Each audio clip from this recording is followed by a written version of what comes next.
Item ಯಾವುದೇ ಇರಲಿ try ಮಾಡಿ ಆಚಿ ಚಿಕನ್ ಮಸಾಲಾ. ಏರ್ಲೈನ್ಸ್ ಎಡವಟ್ಟಿಗೆ 30 ಗಂಟೆ ಪ್ರಯಾಣಿಕರು ಪರದಾಡುವಂತಹ ಪರಿಸ್ಥಿತಿ ಎದುರಾಗಿದೆ. ಕೆಂಪೇಗೌಡ ಏರ್ಪೋರ್ಟ್ನಲ್ಲಿ 170 ಪ್ರಯಾಣಿಕರು ಧರಣಿ ನಡೆಸಿದ್ದಾರೆ. ಏರ್ಲೈನ್ಸ್ ಎಡವಟ್ಟಿಗೆ 30 ಗಂಟೆ ಪ್ರಯಾಣಿಕರು ಪರದಾಡಿರುವಂತಹ ಪರಿಸ್ಥಿತಿ ಎದುರಾಗಿದೆ. ಕೆಂಪೇಗೌಡ ಏರ್ಪೋರ್ಟ್ನಲ್ಲಿ 170 ಪ್ರಯಾಣಿಕರು ಧರಣಿಯನ್ನು ನಡೆಸಿದ್ದಾರೆ.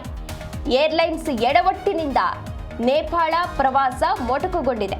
ಪ್ರವಾಸ ಹಾಳಾಯಿತು, ಏರ್ ಇಂಡಿಯಾ ವಿರುದ್ಧ ಕಿಡಿಕಾರಿದ್ದಾರೆ ಜನ. ಪ್ರವಾಸ ಹಾಳಾಯಿತು ಅಂತ ಹೇಳಿ ಸಾಕಷ್ಟು ಆಕ್ರೋಶವನ್ನು ವ್ಯಕ್ತಪಡಿಸಿದ್ದಾರೆ.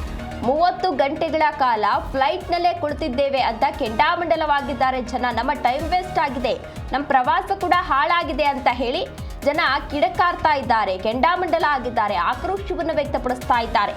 ಪ್ರಯಾಣಿಕರ ಮನವೊಲಿಸಲು CISF ಸಿಬ್ಬಂದಿ ಯತ್ನವನ್ನ ಕೂಡ ಮಾಡಿದ್ದಾರೆ. ಬೆಂಗಳೂರಿನಿಂದ ಕಠ್ಮಂಡುಗೆ ನಿನ್ನೆ ಬೆಳಿಗ್ಗೆ 10:30ಕ್ಕೆ ತೆರಳಿದಂತಹ 170 ಜನ ಪ್ರಯಾಣಿಕರು ಆದರೆ ನೇಪಾಳದ ಕಠ್ಮಂಡುವರೆಗೂ ಕೂಡ ಹೋಗಿ ಲ್ಯಾಂಡ್ ಆಗದೆ ವಾಪಸ್ ಆಗಿದೆ ಫ್ಲೈಟ್.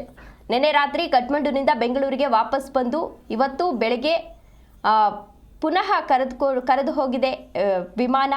ಆದರೆ ಇವತ್ತು ಕೂಡ ಕಠ್ಮಂಡುವಿನಲ್ಲಿ ವಿಮಾನ ಲ್ಯಾಂಡ್ ಆಗದೆ ಲಕ್ನೋದಲ್ಲಿ ಲ್ಯಾಂಡ್ ಆಗಿದೆ. ಬೆಳಗ್ಗೆಯಿಂದ ಲಕ್ನೋ ಏರ್ಪೋರ್ಟ್ನಲ್ಲಿ ಪ್ರಯಾಣಿಕರು ಫ್ಲೈಟ್ನಲ್ಲೇ ಕೂರಿಸಿದೆ, ಅಂದರೆ 30 ಗಂಟೆಗಳ ಕಾಲ ಫ್ಲೈಟ್ನಲ್ಲೇ ಕೂರಿಸಿದೆ. ಹಾಗಾಗಿ ಜನರು ಸಾಕಷ್ಟು ಆಕ್ರೋಶವನ್ನು ವ್ಯಕ್ತಪಡಿಸ್ತಾ ಇದ್ದಾರೆ. ಕಾದು ಕಾದು ಸುಸ್ತಾಗೋಗಿದ್ದಾರೆ ಪ್ರಯಾಣಿಕರು, ಪ್ರತಿಭಟನೆಯನ್ನ ಮಾಡ್ತಾ ಇದ್ದಾರೆ, ಸಾಕಷ್ಟು ಆಕ್ರೋಶವನ್ನು ವ್ಯಕ್ತಪಡಿಸಿದ್ದಾರೆ. ಈ ಕಡೆ ದುಡ್ಡು ವೇಸ್ಟ್ ಆಯಿತು, ಟೈಮ್ ವೇಸ್ಟ್ ಆಯಿತು, ಎಲ್ಲವೂ ಕೂಡ ವೇಸ್ಟ್ ಆಯಿತು, ಯಾಕೆ ಈ ರೀತಿ ಮಾಡ್ತಾ ಇದ್ದೀರಾ ಅಂತ ಹೇಳಿ ಏರ್ಪೋರ್ಟ್ನಲ್ಲೇ ಕುಳಿತುಕೊಂಡು ಧರಣಿಯನ್ನ ಮಾಡ್ತಾ ಇದ್ದಾರೆ. ಸಾಕಷ್ಟು ಆಕ್ರೋಶವನ್ನು ವ್ಯಕ್ತಪಡಿಸಿದ್ದಾರೆ. ನಮ್ಮ ಟೈಮ್ ಎಷ್ಟು ವೇಸ್ಟ್ ಆಗಿದೆ ಅದನ್ನು ನೀವು ಪುನಃ ವಾಪಸ್ ಕೊಡ್ತೀರಾ ಅಂತ ಹೇಳಿ ಆಕ್ರೋಶವನ್ನು ವ್ಯಕ್ತಪಡಿಸ್ತಾ ಇದ್ದಾರೆ.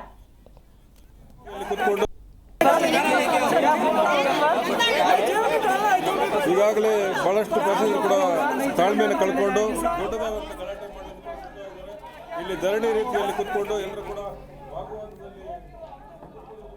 ಕಿಂಚಿತ್ತು ಕೂಡ ಅವರು ಕಿವಿ ಕೊಡದಿರ ಇಲ್ಲಿನ ಬೇರೆ ಸಿಬ್ಬಂದಿಗಳನ್ನ ಇಟ್ಕೊಂಡು ನಮ್ಮ ಮೇಲೆ ಬೇರೆ ದಬ್ಬಾಳಿಕೆ ಕೆಲಸ ಮಾಡ್ತಾ ಬರ್ತಾ ಇದ್ದಾರೆ.